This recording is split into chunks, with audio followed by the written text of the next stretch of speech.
नमस्कार, मी विवेक गवळी. एस न्यूजमध्ये आपलं स्वागत. सविस्तर बातम्यांपूर्वी एक नजर टाकूयात ठळक घडामोडींवर.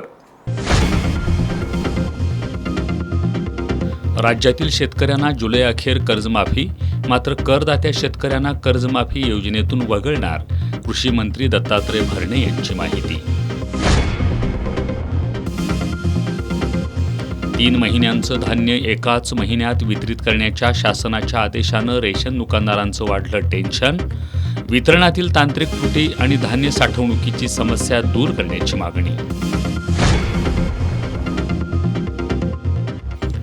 मक्तेदारानं वेळेत वेतन न दिल्यानं इचलकरंजीत कामगारांनी कचरा उठाव केला बंद.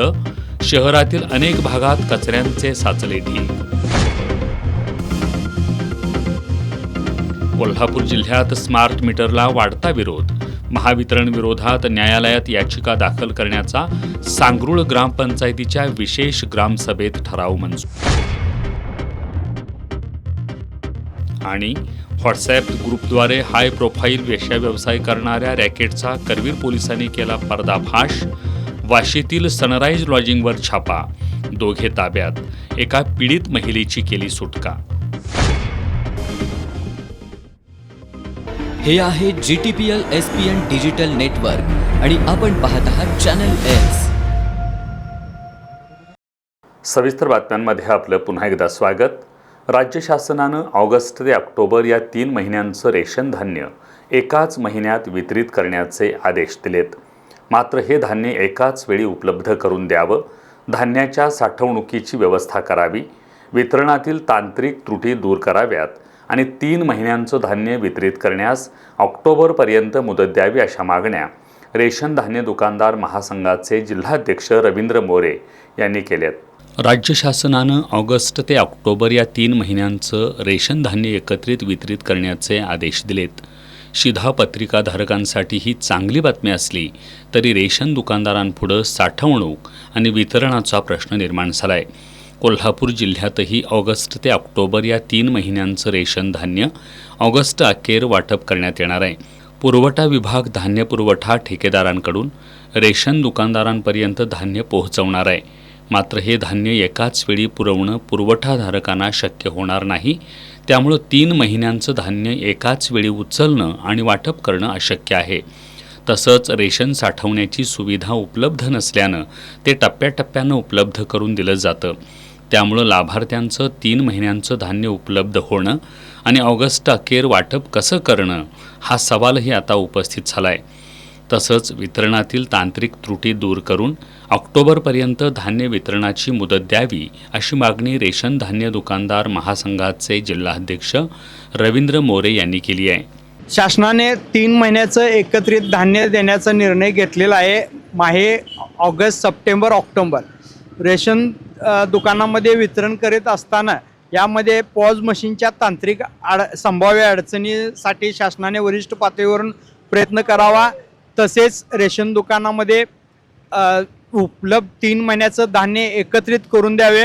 तसेच रेशन दुकानदारांच्या साठवणुकीचाही प्रश्न काही वेळेला निर्माण होत असतोय. तेव्हा जी धान्य वाटपासाठी जी मुदत दिलेली असते ते 31 ऑक्टोबरपर्यंत ठेवावी, असं आमचं शासनाला आव्हान आहे. कोल्हापूर जिल्ह्यात दरमहा 13,000 मेट्रिक टन धान्याचं वाटप होतं. त्यामुळं शासनानं 3 महिन्यांसाठी एकूण 39,000 मेट्रिक टन धान्यसाठा एकाच वेळी उपलब्ध करून द्यावा, अशी मागणी आहे. वितरण आणि धान्य साठवणुकीच्या प्रश्नावर मार्ग काढला नाही तर रेशन दुकानदारांची डोकेदुखी मात्र वाढणार आहे. इचलकरंजी महानगरपालिकेच्या घरोघरी कचरा संकलन करणाऱ्या घंटागाडी सेवेला आज पुन्हा एकदा ब्रेक लागला आहे. मक्तेदाराकडून कामगारांचं वेतन वेळेवर न दिल्यानं संतप्त कामगारांनी आजपासून काम बंद आंदोलन सुरू केलं आहे. परिणामी शहरातील अनेक भागात कचरा उचलला न गेल्यानं चौकाचौकात कचऱ्याचे ढीग साचले असून नागरिकांच्या आरोग्याचा प्रश्न ऐरणीवर आला आहे. मक्तेदाराकडून वारंवार पगार रखडत असल्यानं अशी आंदोलनं होत असून यावर कायमस्वरूपी तोडगा काढण्याची मागणी कर्मचाऱ्यांनी केली आहे. इचलकरंजी महानगरपालिकेच्या वतीनं घरोघरी कचरा संकलनाचं काम खाजगी मक्तेदारामार्फत केलं जातं. मात्र संबंधित मक्तेदारानं कामगारांचं वेतन वेळेवर न दिल्यानं कामगारांनी आजपासून काम बंद आंदोलन सुरू केलंय. कामगारांनी घंटागाड्या रस्त्यावरच उभ्या केल्यानं शहरातील अनेक भागात कचरा संकलन पूर्णपणे ठप्प झालंय. परिणामी रस्ते, चौक आणि गल्लीबोळांमध्ये कचऱ्याचे ढीग साचू लागले असून सर्वत्र दुर्गंधी पसरत आहे. त्यामुळं नागरिकांना मोठ्या गैरसोयीचा सामना करावा लागतोय. वेतन वेळेवर मिळत नसल्यानं त्यांच्यावर आर्थिक संकट ओढवलंय.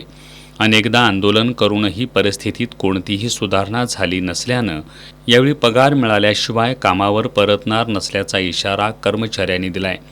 दरम्यान मक्तेदार आणि महानगरपालिका प्रशासनानं तातडीनं हस्तक्षेप करून कामगारांचं रखडलेलं वेतन अदा करावं, तसंच शहरातील कचरा संकलन सेवा पूर्ववत सुरू करावी अशी मागणी नागरिकांकडून होतीये. वारंवार उद्भवणाऱ्या या समस्येवर कायमस्वरूपी उपाययोजना करण्याची गरज व्यक्त केली जातीये. इचलकरंजी महानगरपालिकेच्या नियोजन शून्य आणि गलथान कारभाराचा फटका आता थेट शालेय विद्यार्थ्यांना बसू लागलाय. जुना चंदू रोडवरील न्यू व्हिजन विद्यामंदिर परिसरात ड्रेनेज पाईपलाईनसाठी खोदलेला रस्ता गेल्या महिनाभरापासून पूर्ववत करण्यात आलेला नसल्यानं संपूर्ण परिसर चिखल, खड्डे आणि साचलेल्या पाण्यानं व्यापलाय. त्यामुळं 3 ते 14 वर्षे वयोगटातले सुमारे 150 विद्यार्थी दररोज जीव धोक्यात घालून शाळेत ये-जा करतायत. महानगरपालिकेच्या निष्काळजीपणाचा निषेध करण्यासाठी विद्यार्थी, पालक आणि शिक्षकांनी अनोखं आंदोलन करत कागदी होड्या तयार करून शाळेसमोर साचलेल्या पाण्यात सोडल्या. इचलकरंजी महानगरपालिकेनं जुना चंदूर रोडवर न्यू व्हिजन विद्यामंदिर परिसरात ड्रेनेज पाईपलाईनसाठी खोदलेला रस्ता गेल्या महिनाभरापासून पूर्ववत करण्यात आलेला नसल्यानं संपूर्ण परिसर चिखल, खड्डे आणि साचलेल्या पाण्यानं व्यापलाय. या ठिकाणी रस्त्याचं डांबरीकरण केवळ सुरुवातीला आणि शेवटी केलं असून शाळेसमोरील सर्वात महत्त्वाचा भाग मात्र तसाच सोडून दिलाय. पावसामुळं या ठिकाणी सर्वत्र चिखल झाला असून मोठ्या वाहनांच्या वर्दळीमुळं रस्त्यावर मोठमोठे खड्डे पडले आहेत. या खड्ड्यांमध्ये पाणी साचल्यानं डासांची उत्पत्ती, दुर्गंधी आणि अस्वच्छतेचं साम्राज्य निर्माण झालंय. या चिखलातून आणि साचलेल्या पाण्यातून रोज ये-जा करणाऱ्या विद्यार्थ्यांना त्वचेचे आजार आणि पायाला इन्फेक्शन होण्याचा धोका निर्माण झालाय. लहान मुलांना शाळेत पोहोचवण्यासाठी पालकांचा आधार घ्यावा लागत असून अनेकदा घसरून पडण्याच्या घटनाही घडल्या आहेत. महापालिकेच्या निष्काळजीपणाचा निषेध करण्यासाठी विद्यार्थी, पालक आणि शिक्षकांनी अनोखं आंदोलन करत कागदी होड्या तयार करून शाळेसमोरील साचलेल्या पाण्यात सोडल्या. जशी ही कागदी होडी पाण्यात बुडते तसाच महापालिकेच्या निष्काळजी कारभारामुळं आमच्या मुलांचं शिक्षण आणि आरोग्यही पावसाच्या पाण्यात बुडत आहे, अशी प्रतिक्रिया व्यक्त होतीये. नमस्कार, मी प्राध्यापक गंगाधर श्रीमंत माळी, ज्ञानगंगा एज्युकेशन सोसायटी संचलित न्यू व्हिजन विद्यामंदिर व बसवेश्वर कन्नड माध्यम विद्यामंदिरचा संस्थापक अध्यक्ष. येत्या पावसाळ्यामध्ये भरपूर पाऊस होऊन आमच्या या इचलकरंजी नगरीमध्ये ड्रेनेजचं काम सुरू आहे आणि आमच्या शाळेच्या परिसरामध्ये ड्रेनेजचं काम असल्यामुळं काळी माती, चिखल माती या ठिकाणी झालेली आहे आणि त्यामुळं आमच्या शाळेच्या मुलांना ये-जा करण्यासाठी खूप त्रास होत आहे. त्याचबरोबर डबकी साचून त्याच्यामध्ये रोगराई पसरणारे जीवजंतू व डास पैदास मोठ्या प्रमाणात वाढल्यात. त्या नगरपालिकेनं वैयक्तिक लक्ष घालून या ठिकाणी ही समस्या सोडवावी हीच आमची या ठिकाणी तुम्हाला नम्र विनंती आहे. नमस्कार, माझे नाव आरोह सतीश कोळेकर. माझ्या शाळेचे नाव न्यू व्हिजन विद्यामंदिर. मी आता 6वी मध्ये शिकत आहे आणि इथं शाळेसमोरील रोडवरील पावसाच्या पाण्याने चिखल होते आणि महानगरपालिकांना हीच विनंती आहे की डांबरी रोड बनवून द्यावी. नमस्कार, माझे नाव श्रद्धा माधवनिक आहे. मी इयत्ता 6वी मध्ये आहे. माझ्या शाळेचे नाव न्यू व्हिजन विद्यामंदिर आहे. सदर रस्त्याला आमची शाळा आहे. आम्हा सर्व मुलांना शाळेत येण्यास खूप त्रास होतो. रस्त्यावर पाणी साचल्याने चिखल होऊन अनेक प्रकारच्या आरोग्य निर्मिती तयार होतात. तरी माननीय आयुक्त मॅडमांना ही विनंती आहे की या विषयामध्ये स्वतः लक्ष घालून उपाययोजना करावी. शाळेसमोरील रस्ता तात्काळ दुरुस्त करून विद्यार्थ्यांना सुरक्षित वातावरण उपलब्ध करून द्यावं, अन्यथा तीव्र आंदोलनाचा इशारा पालकांनी दिलाय. व्हॉट्सॲप ग्रुप काढून त्याद्वारे हाय प्रोफाईल वेश्या व्यवसाय चालवणाऱ्या रॅकेटचा करवीर पोलिसांनी पर्दाफाश केलाय. वाशी गावातील सनराईज लॉजिंगवर छापा टाकत पोलिसांनी दोघांना ताब्यात घेतला असून एका पीडित महिलेची सुटका करण्यात आली आहे. करवीर तालुक्यातील वाशी गावाच्या हद्दीत सनराईज लॉजिंग या ठिकाणी हाय प्रोफाईल वेश्या व्यवसाय सुरू असल्याची गोपनीय माहिती करवीर पोलिसांना मिळाली होती. माहितीच्या आधारे पोलिसांनी शनिवारी बोगस गिराईक पाठवून या ठिकाणी छापा टाकला. यावेळी लॉज चालक शहाजी वैद्य उर्फ सागर पाटील हा पुणे मुंबईतून महिला आणून सागर पाटील फ्रेंड्स सर्कल या व्हॉट्सॲप ग्रुपद्वारे तो कोल्हापुरातील पांढरपेशा व्यक्तींना भुरळ घालत असल्याची माहिती समोर आली. यामध्ये सामील असणाऱ्या सागर कांबळे आणि कमलेश पाटील यांच्याकडून पोलिसांनी माहिती जाणून घेण्याचा प्रयत्न केला. यावेळी कांबळे याची कसून चौकशी केली. लॉज चालक सागर पाटील हा Sagar Patil friends circle WhatsApp ग्रुपमधील सदस्यांशी संपर्क करून सुहास निचिते आणि विक्रम कांबळे यांच्या मदतीनं सनराईज लॉजवर बोलावून ग्राहकांकडून ऑनलाईन किंवा कॅश स्वरूपात रक्कम स्वीकारत असल्याची माहिती त्यानं दिली. माहितीच्या आधारे पोलिसांनी यामध्ये सामील असणाऱ्या सागर कांबळे आणि कमलेश पाटील यांना अटक केली, तर एका पीडित महिलेची सुटका करण्यात आली आहे. मात्र लॉज चालक सागर पाटील, सुहास निचिते, विक्रम कांबळे हे अद्याप मिळून आले नाहीत. कारवाईत पोलिसांनी 6,000 रुपये रोख रक्कम, 4 मोबाईल यासह अन्य साहित्य जप्त केलंय. या कारवाईत पोलीस उपनिरीक्षक सुहास पवार, सहाय्यक फौजदार Rahul Desai, police head constable Vijay Talaskar, Begum Gadkari, police constable Amruta Sonule, Avinash Kamble आदींचा सहभाग होता. इचलकरंजी शहरालगत असणाऱ्या जयहिंद नगर इथं राहणाऱ्या आशा अरुण देसाई या सकाळी नळाला पाणी आल्यानंतर मोटर चालू करत असताना विजेचा धक्का बसून त्यांचा दुर्दैवी मृत्यू झाला. या घटनेची शिवाजीनगर पोलीस ठाण्यात नोंद झाली आहे. इचलकरंजी शहरालगत असणाऱ्या जयहिंद नगर इथं देसाई परिवार राहतात. या भागात सध्या 4 ते 5 दिवसाआड पाणी येत आहे. त्यामुळं महिलांची पाणी भरण्यासाठी गडबड असते. काही घरांमध्ये मोटर लावून पाणी भरलं जातं. आज सकाळी जयहिंद नगर इथं पाणी आलं होतं. पाणी आल्यानंतर आशा देसाई या मोटर चालू करत असताना त्यांना विजेचा धक्का बसून त्या खाली कोसळल्या. नातेवाईकांनी त्यांना तात्काळ उपचारासाठी रुग्णालयात दाखल केलं, पण उपचारापूर्वीच त्यांचा मृत्यू झाल्याचं डॉक्टरांनी सांगितलं. या घटनेमुळं देसाई परिवारावर मोठा दुःखाचा डोंगर कोसळलाय. या घटनेची नोंद शिवाजीनगर पोलीस ठाण्यात झाली आहे. केंद्र सरकारनं कर्मचारी भविष्य निधी योजना 2026 लागू करत आस्थापनांना भूतकाळातील अनुपालन नियमित करण्यासाठी मोठा दिलासा दिलाय. कर्मचारी भविष्य निधी संघटनेनं अर्थात EPFOनं कर्मचारी नोंदणी अभियान 2026 आणि विश्वास योजना 2026 या 2 विशेष सवलत योजनांचा लाभ घेण्याचं आवाहन सर्व आस्थापनांना केलंय. EPFOच्या कर्मचारी नोंदणी अभियान 2026 अंतर्गत एप्रिल 2009 ते मार्च 2026 या कालावधीत पात्र असूनही नोंदणी न झालेल्या कर्मचाऱ्यांना EPFOच्या कक्षेत आणण्यासाठी संधी उपलब्ध झाली आहे. अशा कर्मचाऱ्यांना भविष्य निधी, कर्मचारी पेन्शन आणि कर्मचारी जमा संलग्न विमा या सामाजिक सुरक्षा योजनांचा लाभ मिळणार आहे. आणि विश्वास योजना 2026 अंतर्गत भूतकाळातील अनुपालनातील त्रुटींमुळं आकारण्यात येणाऱ्या नुकसान भरपाईवर सवलतीचा लाभ मिळणार. त्यामुळं आस्थापनांना प्रलंबित बाबी निकाली काढणं अधिक सुलभ होणार आहे. या दोन्ही योजनांमुळं भूतकाळातील अनुपालनातील त्रुटी दूर होण्यास मदत होईल. सर्व पात्र कर्मचाऱ्यांना सामाजिक सुरक्षा कवच मिळेल आणि औद्योगिक सलोखा अधिक बळकट होईल असा विश्वास PFOनं व्यक्त केला आहे. या योजनांचा लाभ घेण्यासाठी सर्व आस्थापनांनी वेळेत पुढाकार घ्यावा. तसंच अधिक माहितीसाठी आणि आवश्यक मार्गदर्शनासाठी EPFO प्रादेशिक कार्यालय कोल्हापूर इथं संपर्क साधावा असं आवाहन प्रादेशिक भविष्य निधी आयुक्त 1 मनीषकुमार हलदोनी यांनी केलं आहे. जय भवानी जय शिवरायच्या अखंड जयघोषात दाट धुके, गार वारा आणि पावसाच्या रिमझिम सरींच्या साक्षीनं कोल्हापूरच्या शिवराष्ट्र परिवाराच्या वतीनं पन्हाळगड ते पावनखिंड मोहिमेला उत्साहात प्रारंभ झाला.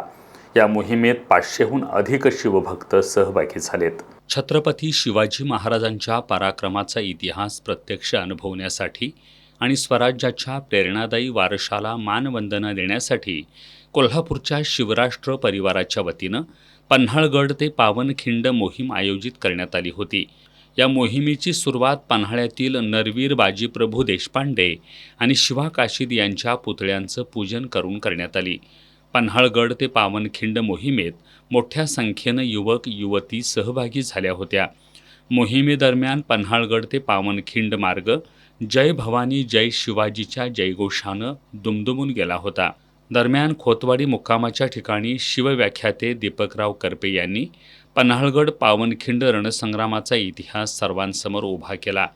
पदभ्रमंती आणि व्याख्यानामुळं शिवचरित्रातील शौर्य, त्याग आणि स्वराज्याच्या प्रेरणादायी इतिहासाचा शिवभक्तांना प्रत्यक्ष अनुभव घेता आला.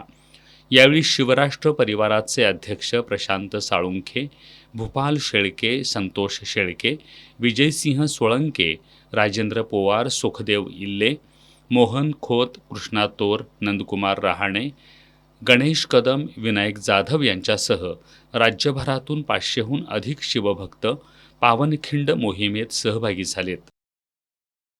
राज्यासह कोल्हापूर जिल्ह्यातही स्मार्ट मीटरला कडाडून विरोध होतोय.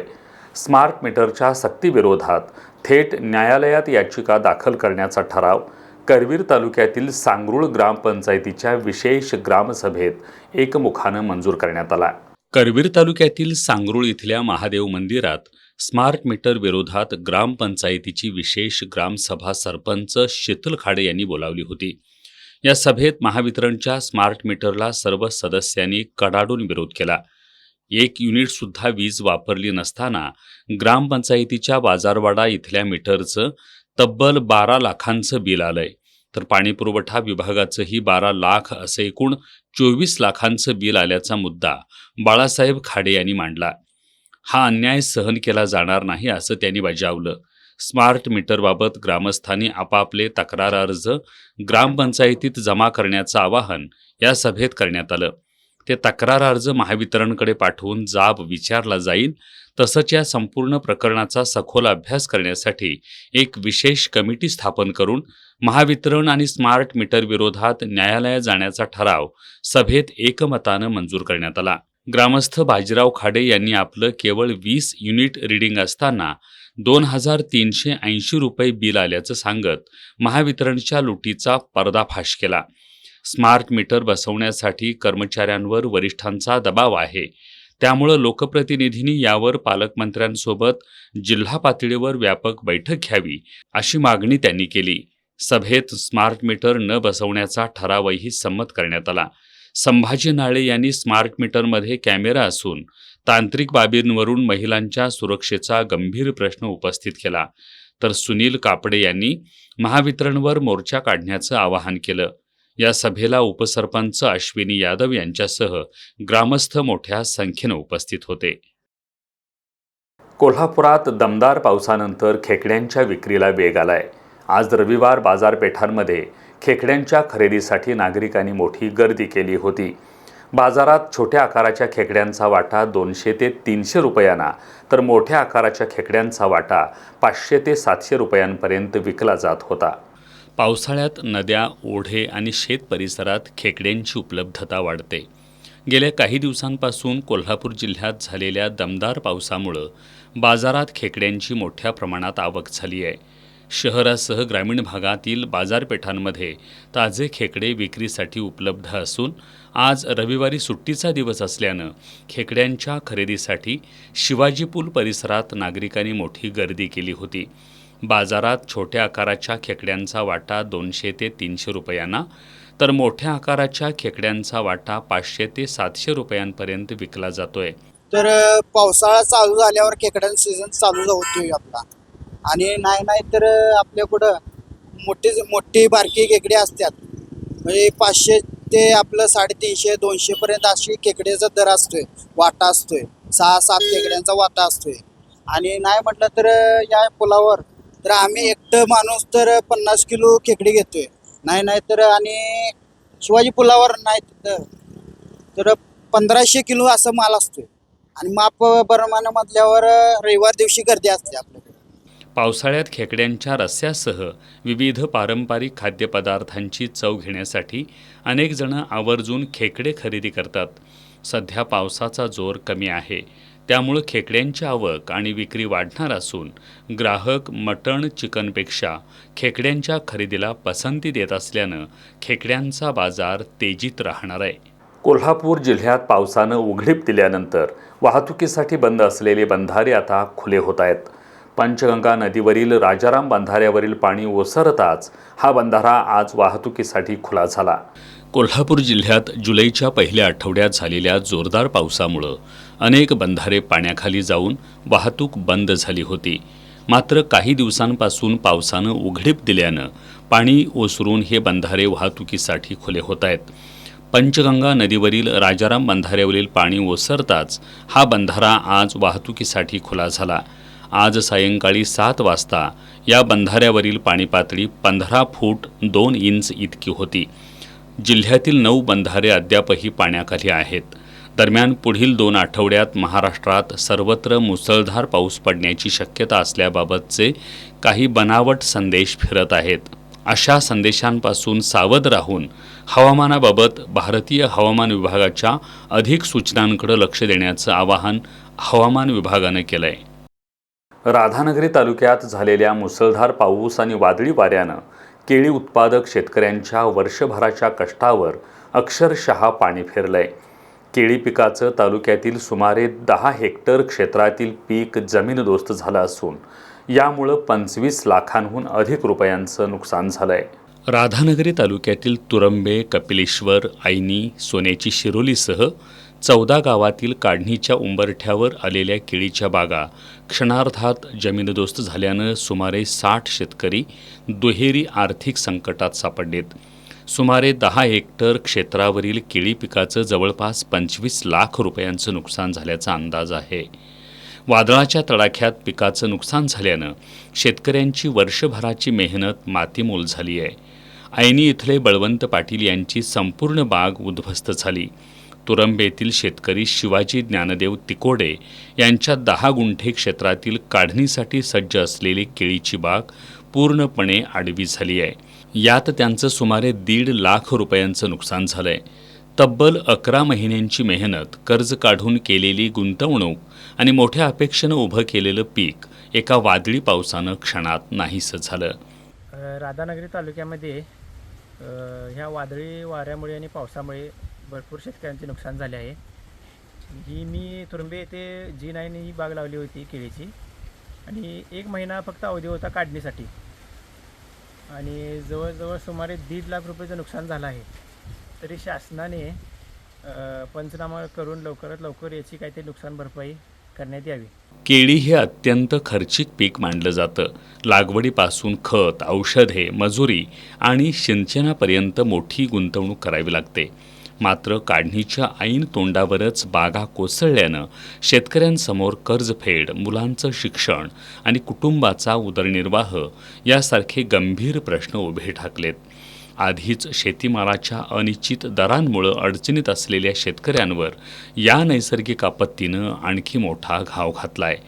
नुकसानग्रस्त भागातील शेतकऱ्यांनी महसूल व कृषी विभागानं तातडीने पंचनामे करून शासनानं तातडीनं आर्थिक मदतीचा हात दिला तरच हे शेतकरी पुन्हा नव्यानं उभारी घेऊ शकतील. हातकणंगले तालुक्यातील हेरले इथं स्मार्ट मीटरवरून नागरिकांनी संताप व्यक्त केला. नागरिकांना विश्वासात घेतल्याशिवाय मीटर बसवू नका असं आवाहन जिल्हा परिषद सदस्य अतिश शिंगे यांनी केलंय. हातकणंगले तालुक्यातील हेरले गावात स्मार्ट मीटर बसवण्याच्या प्रक्रियेवरून नागरिकांमध्ये तीव्र नाराजी आहे. स्मार्ट मीटर बसवण्यास महावितरण कर्मचारी आल्यानंतर जिल्हा परिषद सदस्य अतिश शिंगे यांनी महावितरणच्या कर्मचाऱ्यांना जाब विचारला. लोकांना विश्वासात न घेता स्मार्ट मीटर बसवणं योग्य नाही. स्मार्ट मीटर बसवण्याबाबत शासनाचं धोरण, त्याचे फायदे तोटे आणि नागरिकांच्या शंकांचं निरसन आधी करा. लोकांच्या संमतीशिवाय किंवा त्यांच्या मनाविरुद्ध कोणत्याही घरात स्मार्ट मीटर बसवण्याची सक्ती करू नये. नागरिकांचा विश्वास संपादन करूनच पुढील कार्यवाही करण्यात यावी अशी मागणी त्यांनी केली. नागरिकांच्या मनाविरुद्ध सक्तीनं मीटर बसवण्याचा प्रयत्न झाल्यास आंदोलन करण्यात येईल असा इशारा शिंगे यांनी दिला. यावेळी सयाजी गायकवाड, कुमार हराळे, आनंदा गवळी, बाबा सुरुईकर, बाळासाहेब भाई, अरुण परमाज आदी उपस्थित होते. आता एक नजर टाकूयात महत्त्वाच्या घडामोडींवर संक्षिप्त स्वरूपात. फास्ट न्यूजचे प्रायोजक गोकुळ. आ आ आई येस ब ब बदक क क कणीदार, ख ख खमंग ग ग गोकुळ तू.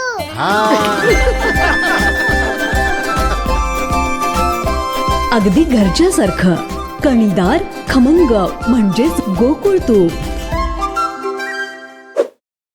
संसदेच्या पावसाळी अधिवेशनाच्या पूर्वसंध्येला सरकारनं बोलावली सर्वपक्षीय बैठक. अधिवेशन 20 जुलैपासून होणार सुरू. भारतीय जहाजावर ओमान किनारपट्टीजवळ मोठा हल्ला. 11 भारतीय होते स्वार. केंद्र सरकारनं केला निषेध. जम्मू काश्मीरच्या पहलगाममध्ये ढगफुटी. रस्ता वाहून गेला. उत्तराखंडच्या हायड्रो प्रोजेक्ट लगत भूस्खलन. गाड्या यंत्रसामग्री ढिगाऱ्याखाली. फ्लॅटमध्ये जबरदस्तीनं घुसून महिलेचा लैंगिक छळ. फ्लिपकार्टच्या डिलिव्हरी बॉयला अटक. बंगळुरूमधील घटना. विनायक राऊतांची सून गिरिजा यांचे गंभीर आरोप. नवऱ्याने शरीर संबंध ठेवले नाहीत. अघोरी कृत्ये केली, घात केला. जादूटोणा सुरू असताना तिचे आईवडील काय करत होते? विनायक राऊतांनी सुनेचे आरोप फेटाळले. 25,000ची लाच स्वीकारणाऱ्या आणि जामीन झाल्यानंतर पुन्हा 25,000 लाचेची मागणी करणाऱ्या शाहूपुरी पोलीस ठाण्याच्या पोलीस उपनिरीक्षक अपर्णा जाधव हिचा जामीन अर्ज कोल्हापूर जिल्हा सत्र न्यायालयानं फेटाळलाय. त्यामुळं जाधव हिच्या अटकेचा मार्ग आता मोकळा झालाय. तक्रारदारावर शाहूपुरी पोलीस ठाण्यात गुन्हा दाखल होता. यावेळी तक्रारदार संशयित आरोपी शाहूपुरी पोलिसांच्या अटकेत असताना तक्रारदार आरोपीला तपासात आणि जामिनासाठी मदत करण्यासाठी शाहूपुरी पोलीस ठाण्याच्या पोलीस उपनिरीक्षक अपर्णा जाधवनं 25,000 रुपये लाचेची मागणी केली होती. तक्रारदार आरोपीच्या नातलगांकडून अपर्णा जाधव हिनं 25,000 रुपये स्वीकारले होते.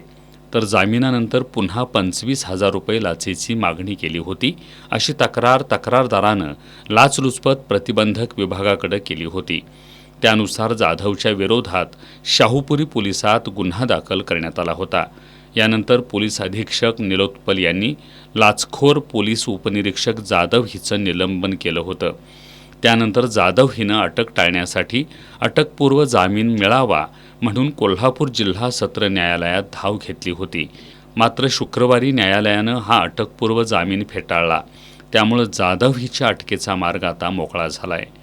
गगनबावडा तालुक्यातील वेतवडे इथल्या बंधाऱ्यावरून गुरुवारी सायंकाळी बेपत्ता झालेल्या जनार्दन गुंडू शिंदे यांचा सलग 4 दिवसांच्या युद्धपातळीवरील शोध मोहिमेनंतर रविवारी सकाळी मृतदेह आढळून आला. लोंघे इथल्या कुंभी नदीपात्रात पाण्याच्या प्रवाहात मोठ्या झाडाच्या खालच्या बाजूस त्यांचा मृतदेह अडकलेल्या अवस्थेत व्हाईट आर्मीच्या पथकाला दिसून आला. गगनबावडा तालुक्यातील वेतवडे इथले जनार्दन शिंदे हे गुरुवारी सायंकाळी निवडे बाजारपेठेतून दुचाकीवरून आपल्या वेतवड्या इथल्या घरी परतत होते. त्यानंतर कुंभी नदीवरील वेतवडे बंधाऱ्याच्या पश्चिमेकडील संरक्षण कठड्यालगत त्यांची दुचाकी चालू अवस्थेत पडलेली आढळून आली. मागून येणाऱ्या नागरिकांच्या हा प्रकार लक्षात येताच त्यांनी परिसरात शोधाशोध सुरू केली. जनार्दन शिंदे हे नदीपात्रात वाहून गेल्याचा अंदाज व्यक्त करत शोध सुरू करण्यात आला. शुक्रवारी पहाटेपासूनच या शोध मोहिमेला वेग आला. जिल्हा आणि तालुका आपत्ती व्यवस्थापनाच्या पथकानं वेतवडे बंधाऱ्यापासून कळे, सांगरूळ, बालिंगे या परिसरापर्यंतच्या कुंभी नदीपात्रात 3 बोटींच्या सहाय्यानं शोध घेतला. सलग 3 दिवसांच्या शोध मोहिमेनंतर आज रविवारी पुन्हा नदीपात्रात शोध मोहीम राबवली. दरम्यान पावसाचा जोर कमी झाल्यानं आणि नदीतील पाण्याची पातळी कमी झाल्यानं लोंघे इथल्या नदीपात्रात प्रवाहात पडलेल्या मोठ्या झाडाच्या खालच्या बाजूस एक मृतदेह अडकलेला असल्याचं व्हाईट आर्मीच्या पथकाच्या निदर्शनास आलं. सलग 4 दिवसांच्या शोधानंतर वेतवडेचे जनार्दन शिंदे यांचा मृतदेह सापडला. त्यानंतर पंचनामा करून मृतदेह शवविच्छेदनासाठी पाठवण्यात आला. या संपूर्ण शोध मोहिमेदरम्यान तहसीलदार रुपाली सूर्यवंशी, सहाय्यक पोलीस निरीक्षक भारत साळुंखे यांच्या मार्गदर्शनाखाली महसूल, पोलीस, जिल्हा आणि तालुका आपत्ती व्यवस्थापन, NDRF, व्हाईट आर्मी आणि स्थानिक ग्रामस्थांनी अथक परिश्रम घेतले. कोल्हापुरातील शाहू स्मारक भवनच्या पाठीमागे असलेल्या ऐतिहासिक सिंक्लेअर बंगल्याची प्रवेश कमान काही दिवसांपूर्वी पाडण्यात आली होती. या कमानीच्या बांधकामाला पुन्हा एकदा सुरुवात करण्यात आली आहे. आधीप्रमाणेच दगडी कोरीव खांब आता पुन्हा नव्यानं उभारण्यात येत आहेत. सार्वजनिक बांधकाम विभागाच्या वतीनं याचं काम करण्यात येत आहे. कोल्हापूरचा ऐतिहासिक वारसा असलेली राजर्षी शाहू स्मारक भवनच्या पाठीमागील ऐतिहासिक सिंक्लेअर बंगल्याची कमान काढण्यात आली होती. हा बंगला 18व्या शतकात कोल्हापूरचे civil surgeon doctor George Sinclair यांचं अधिकृत निवासस्थान होतं. काही दिवसांपूर्वी वैद्यकीय शिक्षण विभागानं नेमलेल्या कंत्राटदारानं या बंगल्याच्या प्रवेशद्वारावरील ऐतिहासिक दगडी कोरीव खांब काढले होते. या ऐतिहासिक वारशाची हानी होत असल्याबद्दल अनेक सामाजिक संस्था आणि नागरिकांमधून तीव्र संताप व्यक्त केला जात होता. याची दखल घेत टाउन प्लॅनिंगचे NS पाटील आणि सार्वजनिक बांधकाम विभागाचे उपअभियंता शिवाजी इंगवले यांनी हे कंपाऊंड पुन्हा बांधण्याचं आश्वासन यूथ डेव्हलपमेंट फाउंडेशनला दिलं होतं. यानुसार आता जागेभोवती संरक्षणात्मक कंपाऊंड उभारणीला आणि प्रवेश कमान उभारणीला सुरुवात झाली आहे. बंगल्याच्या प्रवेशद्वारालगत नवीन दगड आणण्यात आले असून त्यावर हुबेहूब जुन्या पद्धतीचं कोरीव काम करण्यात येतंय. या कामासाठी घटनास्थळी कंत्राटदाराकडून यंत्रसामग्री आणि कामगार तैनात करण्यात आले आहेत. या ऐतिहासिक वास्तूचं जतन करून त्याचा वापर सार्वजनिक आणि ऐतिहासिक संदर्भासाठी व्हावा अशी मागणी सामाजिक संस्थांनी केली आहे. गारगोटीजवळचा सवतकडा धबधबा पाहण्यासाठी पर्यटकांनी आज तुफान गर्दी केली होती. मात्र प्रशासकीय यंत्रणा तोकडी पडली. धबधब्याजवळ असलेल्या झुलत्या पुलावर काही तरुणांची हुल्लडबाजी पाहायला मिळाली. पावसाळ्यात निसर्गरम्य ठिकाणांसह धबधबा हा पर्यटकांचं मुख्य आकर्षण असतं. कोल्हापूर जिल्ह्याला निसर्ग सौंदर्याचं अद्भुत असं देणं लाभलंय. हे नयनरम्य दृश्य डोळ्यात साठवण्यासाठी आणि त्याचा प्रत्यक्ष अनुभव घेण्यासाठी पर्यटकांची पावलं अशा ठिकाणी वळू लागली आहेत. गेल्या आठवड्यात पडलेल्या मुसळधार पावसानं जिल्ह्यातील अनेक लहान मोठे धबधबे आता प्रवाहित झालेत. भुदरगड तालुक्यातील सवतकडा धबधबाही पर्यटकांना साद घालत आहे. आज सुट्टीचा दिवस रविवार असल्यानं सवतकडा धबधबा पाहण्यासाठी पर्यटकांची तुफान गर्दी झाली होती. या मार्गावर वाहनांच्या लांबच लांब रांगा लागल्या होत्या. रस्त्यांच्या दुतर्फा अस्ताव्यस्त झालेल्या पार्किंगमुळं वाहतूक कोंडीचा त्रास पर्यटकांना सहन करावा लागला.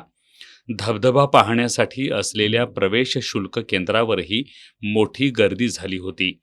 फक्त जिल्ह्यातूनच नाही तर आसपासच्या जिल्ह्यातून सुद्धा पर्यटक मोठ्या संख्येनं आले होते. गर्दी वाढल्यानं प्रशासकीय यंत्रणा मात्र गडबडली. धबधब्याजवळ असलेल्या झुलत्या पुलावर काही तरुणांची हुल्लडबाजी पाहायला मिळाली. त्यामुळं हुल्लडबाजांना आवर घालणं गरजेचं आहे. अन्यथा भविष्यात दुर्घटना घडण्याची शक्यता नाकारता येत नाही. प्रशासकीय यंत्रणा तोकडी पडल्यानं पर्यटकांमधून नाराजीचा सूर उमटलाय. करवीर तालुका पत्रकार संघाच्या अध्यक्षपदी S न्यूजचे करवीर तालुका प्रतिनिधी बाजीराव तळेकर तर उपाध्यक्षपदी DS ढगे यांची बिनविरोध निवड करण्यात आली. या निवडीनंतर विविध स्तरातून त्यांच्यावर अभिनंदनाचा वर्षाव होतोय. करवीर तालुका पत्रकार संघाच्या नुकत्याच झालेल्या बैठकीत अध्यक्षपदी S न्यूजचे करवीर तालुका प्रतिनिधी बाजीराव तळेकर आणि उपाध्यक्ष DS ढगे यांची बिनविरोध निवड करण्यात आली. मावळते अध्यक्ष रमेश पाटील आणि उपाध्यक्ष निलेश जाधव यांच्या उपस्थितीत ही निवड प्रक्रिया पार पडली. या निवडीनंतर बोलताना नूतन अध्यक्ष बाजीराव तळेकर यांनी संघटना अधिक सक्षम करण्यासाठी आणि पत्रकारांच्या हितासाठी सर्वांना विश्वासात घेऊन काम करण्याची ग्वाही दिली. यावेळी नूतन उपाध्यक्ष DS ढगे, प्राध्यापक SP चौगले, प्रकाश पाटील, रमेश पाटील, निलेश जाधव, जालिंदर पाटील, सुनील ठाणेकर यांनीही मनोगत व्यक्त केली. पत्रकार संघाच्या नव्या कार्यकारिणीत प्राध्यापक SP चौगले, दयानंद जाधव, पवन मोहिते, अनिल घराळ, रमेश पाटील, प्रकाश पाटील, नामदेव माने, जालिंदर पाटील, निलेश जाधव, सागर चौगुले, कृष्णात निगडे यांचा समावेश असून सचिवपदी मच्छिंद्र मगदुम यांची निवड करण्यात आली आहे. राज्यातील शेतकऱ्यांना जुलै महिना संपण्यापूर्वी कर्जमाफी देण्यास सरकार कटिबद्ध आहे. मात्र करदात्या शेतकऱ्यांना या योजनेचा लाभ मिळणार नाही, अशी माहिती राज्याचे कृषी मंत्री दत्तात्रय भरणे यांनी आपल्या निवासस्थानी माध्यमांना ही माहिती दिली. राज्यातील शेतकऱ्यांना 2 लाखापर्यंतच्या कर्जमाफीची घोषणा शासनानं केली आहे. तसंच नियमित कर्ज फेडणाऱ्या शेतकऱ्यांना 50,000चं प्रोत्साहनपर अनुदान देण्यात येणार आहे. मात्र या कर्जमाफीसाठी सरकारकडून तारीख पे तारीख दिली जात असल्यानं शेतकऱ्यांकडून नाराजी व्यक्त होती आहे. याबाबत कृषी मंत्री दत्तात्रय भरणे यांनी माध्यमांना ही माहिती दिली आहे. राज्यातील शेतकऱ्यांना जुलै अखेर कर्जमाफीचा लाभ दिला जाणार असल्याचं त्यांनी सांगितलं आहे. मात्र यामध्ये करदात्या शेतकऱ्यांना या योजनेचा लाभ मिळणार नाही. केंद्र सरकारकडून करदात्या शेतकऱ्यांची माहिती मागवली असून त्या प्रस्तावावर केंद्रीय अर्थमंत्री निर्मला सीतारमण यांची स्वाक्षरी झाली आहे. तो प्रस्ताव आता राज्यपालांच्या स्वाक्षरीसाठी गेला असून लवकरच मंजुरी मिळून प्रत्यक्षात कर्जमाफीच्या अंमलबजावणीला सुरुवात होईल, असं मंत्री दत्तात्रय भरणे यांनी सांगितलं. पन्हाळा तालुक्यातील केखले गावातल्या भागीरथी महिला शेतकरी गटानं पाणी फाउंडेशन अंतर्गत फार्मर कप स्पर्धेत सहभाग घेत 15 एकर क्षेत्रात भात पीक घेऊन सामूहिक शेतीचा प्रयोग यशस्वी केला आहे. उद्या सोमवारी 1 दिवस बळीराजासाठी या उपक्रमाअंतर्गत जिल्हाधिकारी डॉक्टर विजय राठोड या शेतकरी गटाला भेट देणार आहेत. या भेटीच्या पार्श्वभूमीवर या शेतकरी गटातील महिलांची दिवसभर लगबग सुरू होती. बहिरेवाडी सजा आहे, त्या सजा अंतर्गत माझ्याकडे 3 गाव आहेत, केकले, बहिरेवाडी आणि जाकले. आणि त्या केकले गावामध्ये भागीरथी महिला शेतकरी गट या अंतर्गत आम्ही 25 महिला मिळून पाणी फाउंडेशनचा एक गट तयार केलेला आहे. त्याच्यामध्ये आमचं टोटल क्षेत्र 22 हेक्टरच्या रेंजनुसार आम्ही केलेलं आहे. पूर्ण वाडा कोलमच व्हरायटी घेतलेली आहे. आणि आम्ही केल्यापासून म्हणजे बियाणं एकत्र घेण्यापासून बीज प्रक्रिया असेल, उगवण क्षमता चाचणी असेल, त्याच्यामधलं तण व्यवस्थापन असेल, ह्या वेगवेगळ्या व्हरायट्याच्या माध्यमातून आम्ही हे नवीन नवीन प्रयोग करत आहोत. तर आता त्यांच्यामध्ये आमच्यातलं मेन कृषी सखी आहे, पशुसखी आहे, तनिष्का मॅडम आहेत. आम्ही सगळ्यांच्या सहकार्याने आम्ही हे काम करतोय. पहिला प्रयोग आम्ही केलेला आहे आज इथं. बस आहे माननीय पालकमंत्री आपले आंबेडकर साहेबांची अशी अपेक्षा आहे की प्रत्येक अधिकाऱ्यांनी बांधावरती गेलं पाहिजे. या उद्देशाने 1 दिवस बळीराजासाठी हा संकल्पना आम्ही घेतलेला आहे. आणि त्याच्यासाठी केकले गावामध्ये म्हणजे केकले गावाचं एक सुदैवच म्हणावं लागेल. आणि ह्या बांधाच्या बाजूला म्हणजे एका छोट्याशा गावामध्ये कलेक्टर साहेबांचं पाय लागतात आमच्या छोट्या शेतकऱ्यांच्या मार्फत. हे खूप आनंदाचं आहे. आणि कलेक्टर साहेब स्वतः इथे येऊन व्हिजिट करणार आहेत. पाणी फाउंडेशनच्या गटाला असेल आणि वेगवेगळे सेंद्रिय शेतीमार्फत जे नवीन प्रयोग केले त्याचा असेल. आणि आपल्या केकले गावामध्ये पाणी ह्याचा आपलं PMFME म्हणजे प्रधानमंत्री सूक्ष्म अन्न प्रक्रिया उद्योगांतर्गत पोहा प्रक्रियेचा मोठा प्रोजेक्ट केलेला आहे. दिलीप पाटील म्हणून आहेत, त्यांच्याकडे व्हिजिट देणार आहेत. म्हणजे सामान्य शेतकरीसुद्धा खेडेगावातून मोठी ढेप काय ते उंच जाऊ शकतो, मोठी ढेप घेऊ शकतो. ह्या उद्देशानं हे सगळे कार्य घेतलेले प्रयोग आहेत आणि ते उद्या बघायला साहेब येणार आहेत. हातकणंगले तालुक्यातील येळगुड इथल्या जनार्दन जयपाल कांबळे या 35 वर्षीय तरुणानं आज राहत्या घरी लोखंडी तुळीला साडीच्या सहाय्यानं गळफास घेत आत्महत्या केली आहे. त्याच्या आत्महत्येचं नेमकं कारण समजू शकलेलं नाही. या घटनेची नोंद हुपरी पोलिसात झाली आहे. गेले 15 दिवसात गावातील आत्महत्येची ही दुसरी घटना आहे. शेवटी पुन्हा एक नजर आजच्या ठळक घडामोडींवर. राज्यातील शेतकऱ्यांना जुलै अखेर कर्जमाफी, मात्र करदात्या शेतकऱ्यांना कर्जमाफी योजनेतून वगळणार, कृषी मंत्री दत्तात्रय भरणे यांची माहिती. 3 महिन्यांचं धान्य एकाच महिन्यात वितरित करण्याच्या शासनाच्या आदेशानं रेशन दुकानदारांचं वाढलं टेन्शन. वितरणातील तांत्रिक त्रुटी आणि धान्य साठवणुकीची समस्या दूर करण्याची मागणी.